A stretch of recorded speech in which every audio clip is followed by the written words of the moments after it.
the newspaper headlines were filled with stories of ships where people were stampeding at the docks to try to get onto one of those ships. Tickets were almost impossible to get, and inflation had driven the price, so high. But even if you had the money, it would be hard to get onto any of those. And so there are stories about the fire wagons coming and spraying fire hoses on people just to get them away. And then the airplanes, there were 2 international airports in, hard to believe, but in 1940s Shanghai, they had 2 airports that were capable and did send international flights out. And Pan Am, Northwest, Alaska Airlines, they all had, what is now Alaska Airlines, all had schedules in Shanghai. At a certain point, they stopped the schedules, and what they did was they just ran the planes back and forth. As soon as they would land empty, because nobody wanted to go into Shanghai, they would just load them up like cattle cars and then take off. And I'm curious, how many of you have ever flown into Kai Tak Airport, Hong Kong, while it was still around?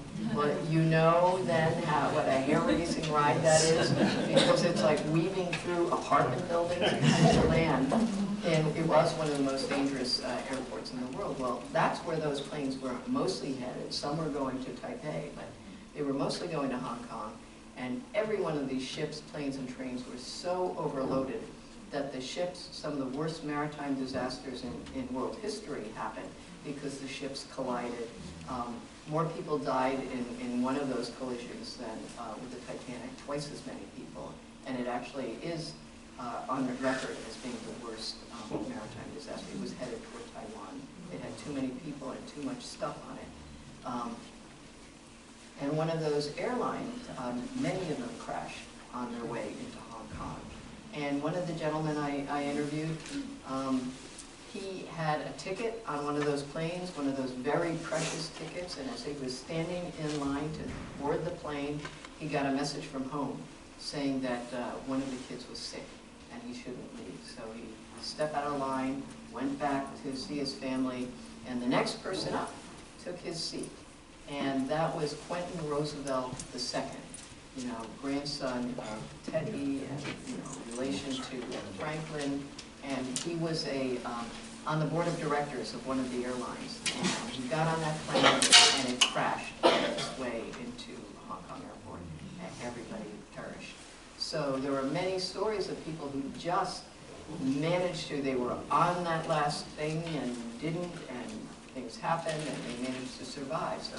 So harrowing experiences all the way around.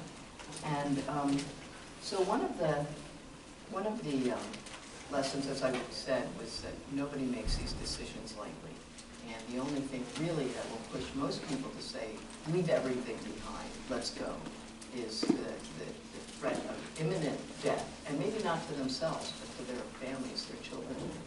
And the other is that many of the people who had the most to lose, or felt they had the most to lose, and whether that was in Shanghai or any community we're talking about in Guatemala, Syria, Somalia, around the world, is the people who are of the leadership of their current communities, whether it's as teachers, as religious leaders, as business people.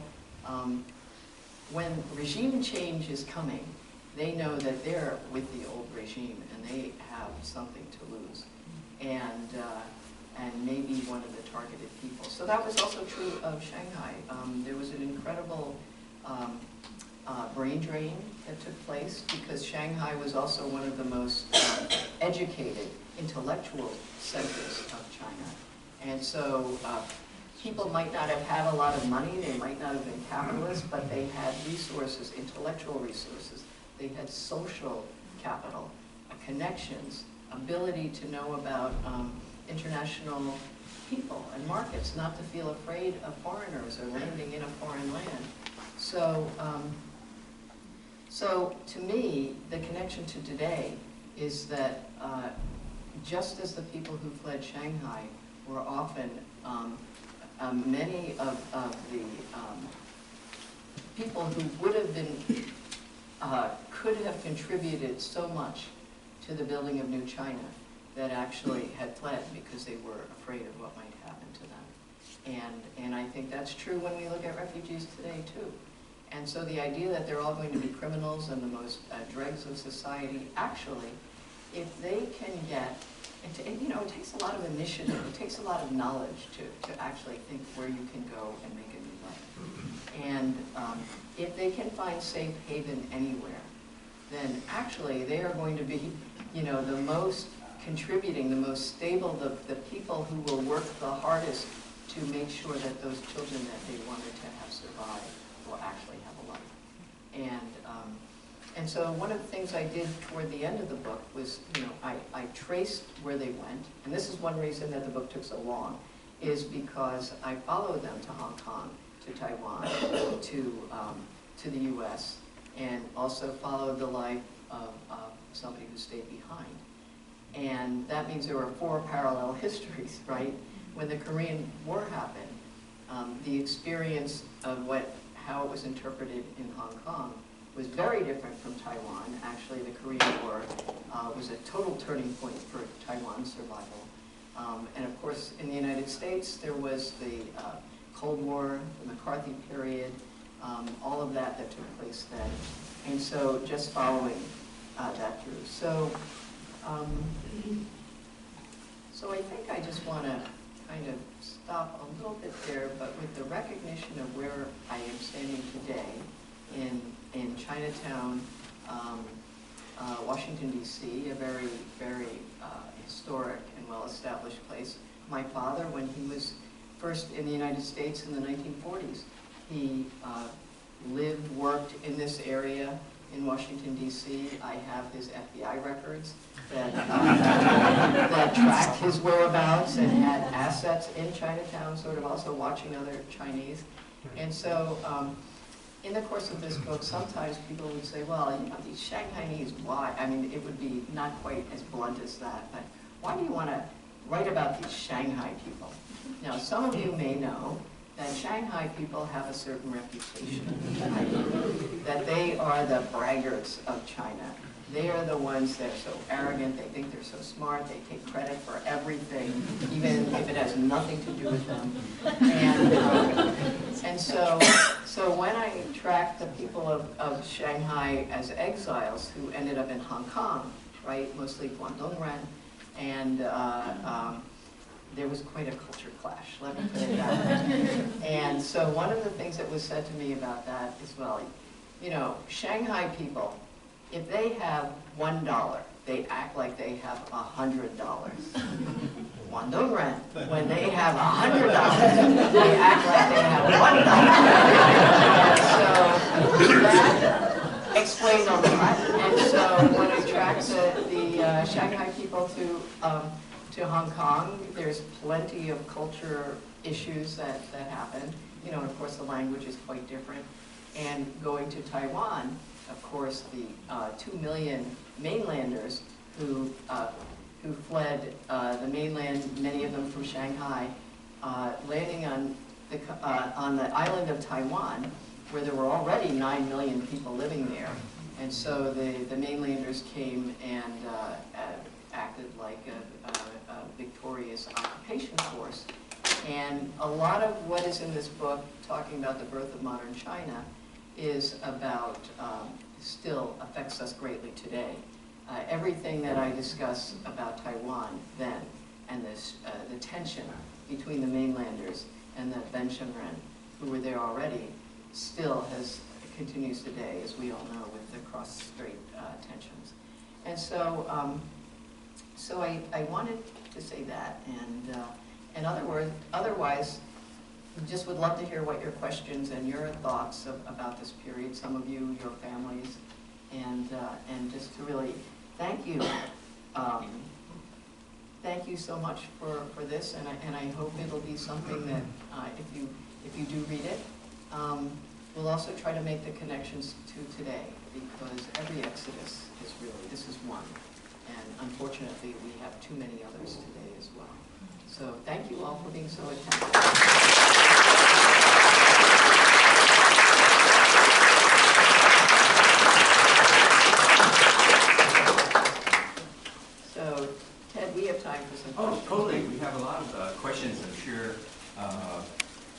I'm Cantonese, and many of us are here too. But Shanghainese, everyone knows this. They're all great business people, and also next door, you always should marry somebody from Suzhou, right? But if you want to eat and get somebody to cook, you got to marry Cantonese, right? Tell us a little bit more about the experience of that particular family that came to the United States. How do you contrast that with those that grew up in Taiwan? And maybe, and of course I know that many of us know of many people who went to Taiwan, subsequently came here and made this place their own country. Many of the Cantonese, of course, came here many, many years before that and continued to come and made this their country. And now we continue to see people coming from the mainland directly. And there are these different groups. And they're not, Mandarin and Cantonese are the main separations, but we also have the strange Shanghainese people that speak their own stuff. But there are many, many interesting areas of connections and conflict. And I wonder if you could speak to that, how has America affected those people that grew up in these different places, either growing up in Cultural Revolution and the Tiananmen period, or growing up in Taiwan when it became a great industrial country, or those people that came here with gold mines, railroads, and now became who we are now. And just how do we mix, how do we talk, certainly when you're here during the FBI period in Taiwan. Oh, anyway, can you speak a little bit about that? How has America influenced these groups? Well, I think it really depends on at what period of time people arrive, because certainly for the earliest of the migrants from China, from Guangdong province mostly, or Khoisan, that experience was very different. I mean, we had a time of lynchings and massacres and so forth. So the experience for those Chinese was quite different, even though this era of the 1950s. So then we go through the exclusion period when very few Chinese were admitted at all. In fact, the population reduced, from the 1880s and the 1882 Exclusion Act. You can track from the different census reports to see that the population of Chinese dropped drastically. And it was really World War II when the Allies, America, Great Britain, they really needed China to be on board. And it wasn't all very clear that they would. That was the beginning of the exclusion laws being falling away. And I think a number of you know the war gave an opportunity for the veterans, the Chinese-American veterans, to actually bring women here and to marry, to have children, which had been. So that experience was very different from then people coming from Shanghai. And the culture clashes I talked about were very evident also in our Chinatowns. I think all too often, and as you pointed out today, there are people from many different other Fujianese has spoken so much in Chinatowns. And what's happened is, I think many of the immigrants themselves may not interact with each other. That, as I was saying, there's so much trauma involved. It's a hard thing to leave one society, even if you're voluntarily coming as an immigrant. And so, so to your question, I think it's often really the next generation that doesn't feel so limited in some ways, or so connected to the people like themselves who speak the same dialect or come from the same village or from the same region, who then reach out and just connect. And that's true whether it's for Chinese Americans or Asian Americans, which we've seen in a generation. After the war, Chinese and Japanese descent people coming together, whereas the parents may never have wanted to, having remembered the war and enemy hatred.